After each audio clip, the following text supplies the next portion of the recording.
The idea of nutrient pollution might seem a little bit strange. After all living things need nutrients to grow and reproduce, so how can nutrients be a bad thing? How can they be a pollutant? Well, the problem comes from when our own activities are drastically increasing the amount of nutrients that are running off into a water body. So what this can do is very quickly transition from a situation where nutrients are beneficial to one where nutrients are harmful. The nutrient status of a water body in general is fundamental to how an aquatic ecosystem operates, whether you're talking about a lake or a stream. This is why globally we classify water bodies based on their nutrient status. So perhaps you've heard the term oligotrophic before. Oligotrophic means a water body with low nutrient concentrations. In contrast, if a water body has high nutrient concentrations, we would call that eutrophic. So Lake Superior is an oligotrophic lake, while Lake Erie is a eutrophic lake.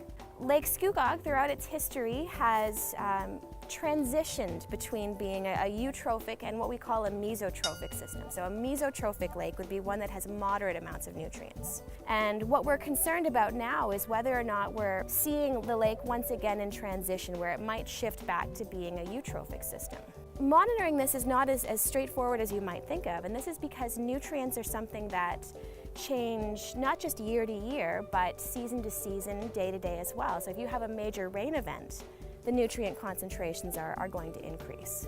So this is why our partners at UOIT have been monitoring nutrients in Lake Scugog throughout the summer season, so May through September for the last few years now, to try to get a better understanding of the nutrient status of Lake Scugog.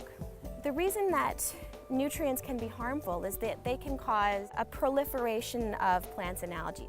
In general, the reason that we're concerned about algae and plants and their link to nutrients, not just in Lake Scugog, but throughout water bodies globally, is because when you have too much algae or too many plants, it can be just visually unappealing, it can cause taste and odor issues, and in some cases it can result in the release of toxins to the water column depending on the type of algae that are abundant. Nutrients can also be a concern for oxygen concentrations in the lake. So just like us, fish and other aquatic organisms need oxygen to breathe. Plants and algae, they're undergoing photosynthesis, so they're producing oxygen in the lake. But when those plants and algae die off, they're going to settle to the bottom of a lake and they're going to start to be decomposed by bacteria and other microbes. And microbes use up oxygen to fuel decomposition. So if you have a lot of plant growth, you have a lot of decomposition going on, and that's going to start to use up a lot of oxygen. In the winter, this can become an even bigger problem. You have the lake sealed off from the atmosphere by ice and snow.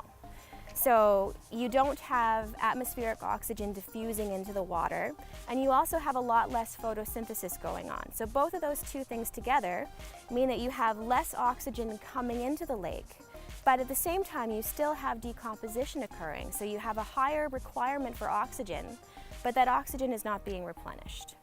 In very extreme cases, this can cause large-scale winter fish kills. So this is why we've started monitoring oxygen concentrations under the ice in Lake Scugog. We want to know how nutrients, algae and plant growth in the summer affect oxygen in the winter and consequently affect winter fish habitat.